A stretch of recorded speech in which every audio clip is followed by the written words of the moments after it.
Selamat bertemu kembali dengan saya, Sahat Tobing, di kanal YouTube Sahat Tobing.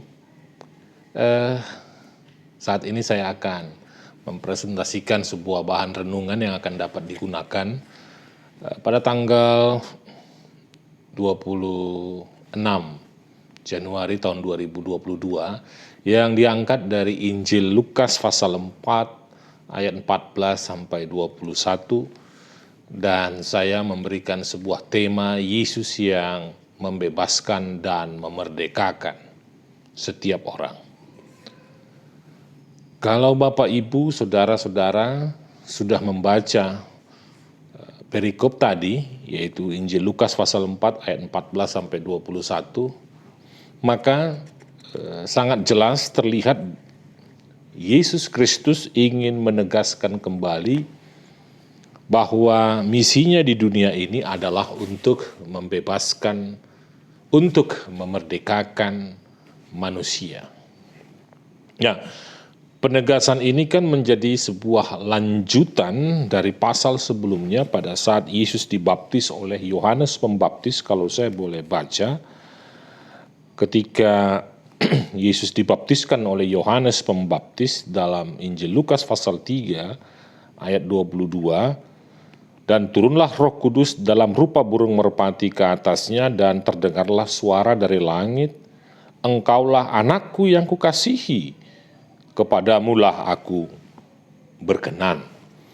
Nah, jadi perikop ini kan lanjutan dari penegasan bahwa Roh Tuhan ada pada Yesus, dan Yesus menegaskan kembali kepada banyak orang, dan dalam perikop ini khususnya kepada para pejabat bait Allah. Itu bisa kita lihat di ayat pasal 4, Injil Lukas pasal 4 ayat 20, bahwa ketika Yesus selesai membaca sebuah kutipan dari kitab Yesaya, kemudian ia menutup kitab itu dan memberikannya kembali kepada pejabat lalu duduk. Jadi Yesus Kristus menegaskan kali ini khusus kepada para pejabat, para pemimpin bait Allah, bahwa Yesus melihat bahwa sudah sangat kentara dan sangat terbuka bahwa bait Allah itu tidak lagi membebaskan dan tidak lagi memerdekakan, tetapi justru membuat umatnya menjadi miskin, umatnya menjadi tertawan, umatnya menjadi buta, dan seterusnya. Sehingga ketika Yesus selesai membaca sebuah teks dari kitab Yesaya dan menyerahkan kitab itu kepada pejabat bait Allah, memberi pesan kepada para pejabat bait Allah bahwa Anda semua harus keluar dari sikap dan perilaku yang memiskinkan umat. Sehingga kalaupun kita lihat tadi di Lukas pasal 4 ayat 14, dikatakan di situ, bukan ayat 14 tetapi ayatnya yang ke-18. Roh Tuhan ada padaku oleh sebab ia telah mengurapi aku untuk menyampaikan kabar baik kepada orang-orang miskin. Siapa orang-orang miskin itu? Yaitu orang yang tertawan, orang yang dibutakan, orang yang tertindas. Dan Yesus datang untuk memberitakan tahun rahmat. Dan tentu di belakang itu diharapkan para pejabat, para pemimpin bait Allah ini dapat memberitakan tahun rahmat, yaitu dengan membebaskan umatnya dari kemiskinan, tawanan, dan kebutaannya. Nah, bait Allah sepertinya sudah berperan terbalik dari yang seharusnya. Bait Allah justru menjadi sebuah lembaga yang memiskinkan umatnya, membutakan umatnya, apa yang dibutakan terhadap hak dan kewajiban sebagai umat dan menawan mereka sehingga mereka tetap tidak memahami sebenarnya kepada siapa mereka harus taat dan patuh, kepada Allah atau kepada para pemimpin bait Allah. Di sini masalahnya. Sehingga mereka tertawan masuk dalam kebodohan dan kemunafikan. Yesus Kristus, Bapak Ibu, saudara-saudara sekalian, dari sejak awal terus-menerus mengkritisi fungsi bait Allah. Itu Yesus. Bait Allah sebagai pusat agama Yahudi itu dikritisi oleh Yesus Kristus. Mengapa dikritisi? Karena umatnya, karena jemaatnya dibentuk untuk patuh dan taat kepada pemimpin bait Allah. Dibentuk untuk taat dan patuh kepada pejabat bait Allah, sementara umat dan jemaat tidak dituntun untuk patuh dan taat kepada Allah.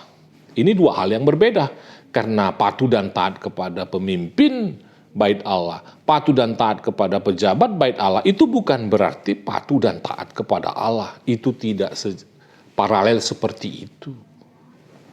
Nah, di sini yang terjadi penyimpangan, deviasi, terjadi pergeseran pemahaman. Seolah-olah kalau kita sudah patuh dan taat kepada pemimpin agama, patuh dan taat kepada pejabat bait Allah, maka itu adalah juga bentuk ketaatan dan kepatuhan kepada Allah. Itu tidak tepat. Bapak, Ibu, saudara-saudara sekalian, jemaat bait Allah, umat bait Allah itu dibentuk untuk mentaati pemimpin bait Allah di dalam konteks ini. Dibentuk untuk patuh dan taat kepada pejabat dan pemimpin bait Allah, sementara di sisi yang lain tidak patuh dan taat kepada Allah. Ini sebuah bahaya besar menurut Yesus. Jemaat menjadi tertawan, tertindas, dan menjadi miskin. Nah, ditambah lagi dengan sistem politik yang teokrasi, di mana Allah yang menjadi pemimpin dan imam bait Allah dijadikan sebuah representasi dari Allah. Nah, di sini lagi terjadi pergeseran pemahaman. Ini menjadi bahaya besar ketika kekuasaan pejabat bait Allah, ketika kekuasaan dari pemimpin bait Allah itu disalahgunakan, diselewengkan untuk memperbudak umat bait Allah, untuk memperbudak jemaatnya. Yesus sangat jelas mengatakan di dalam ayat 21. Lalu ia memulai mengajar mereka, katanya, pada hari ini genaplah nas ini, sewaktu kamu mendengarnya. Nas yang mana? Nas di ayat 18 dan 19. Apa itu? Roh Tuhan ada padaku, oleh sebab ia telah mengurapi aku, untuk menyampaikan kabar baik kepada orang-orang miskin. Dan ia telah mengutus aku untuk memberitakan pembebasan kepada orang-orang tawanan dan penglihatan bagi orang-orang buta, untuk membebaskan orang-orang yang tertindas, untuk memberitakan tahun rahmat Tuhan telah datang, dan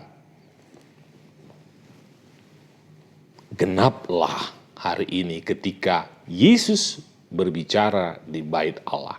Dengan demikian itu menjadi titik tolak agar bait Allah bergerak secara progresif untuk memperbaiki kembali apa arti dan fungsi bait Allah. Dengan demikian, selama bait Allah, selama para pejabat bait Allah tidak memberitakan kabar baik bagi orang miskin, selama bait Allah, selama pejabat dan pemimpin bait Allah tidak memerdekakan dan membebaskan umatnya dari ketertawanan, dari kebodohan, dari ketaatan semu, dari kepatuhan semu, maka konsekuensi logisnya, roh Tuhan tidak ada pada pejabat bait Allah itu. Jelas ya? Dengan demikian roh Tuhan tidak ada pada bait Allah itu. Cukup jelas. Dan hal ini menjadi tantangan besar bagi gereja, bagi pejabat-pejabat gereja, bahwa tujuan utama lahirnya gereja di bumi, di dunia ini adalah untuk memberitakan kabar baik, untuk membebaskan, dan untuk memerdekakan semua makhluk. Semua makhluk berhak untuk merdeka. Manusia, hewan, dan tumbuhan berhak terbebas dari itu semua. Bebas dari penindasan. Semua makhluk harus merdeka dan terbebaskan. Semua umat jemaat juga harus terbebaskan dan dimerdekakan. Begitu juga para pejabat juga harus dibebaskan dan memiliki rasa kemerdekaan. Jangan berada di dalam penjajahan.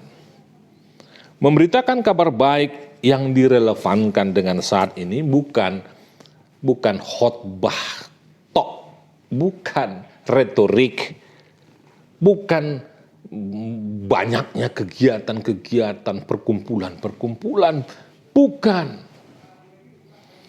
Gereja sudah saatnya menjadi pendobrak. Gereja sudah saatnya menjadi penggerak melawan pemiskinan, melawan penindasan, dan melawan kebodohan dan kemunafikan. Sehingga fungsi gereja yang adalah mensejahterakan umat, fungsi gereja adalah untuk mendidik umat, memiliki pengetahuan dan kepatuhan dan ketaatan kepada Allah. Jadi gereja itu menuntun umat agar patuh dan taat hanya kepada Allah, bukan kepada para pemimpin bait Allah dan bukan kepada para pejabat-pejabat bait Allah. Di sini masalah yang sering kita lihat juga dan saksikan. Untuk itu, keluarlah dari bayang-bayang seolah-olah gereja itu representasi dari kerajaan Allah. Keluar dari situ agar kita bisa autokritik ke dalam diri kita. Sama seperti Yesus katakan, hari ini genaplah apa yang dikatakan oleh Nas ayat 18 dan 19 yang sudah saya bacakan tadi. Semoga gereja menjadi sumber berkat, sumber kemerdekaan, sumber kebebasan bagi semua makhluk. Tuhan memberkati kita. Terima kasih. Amin.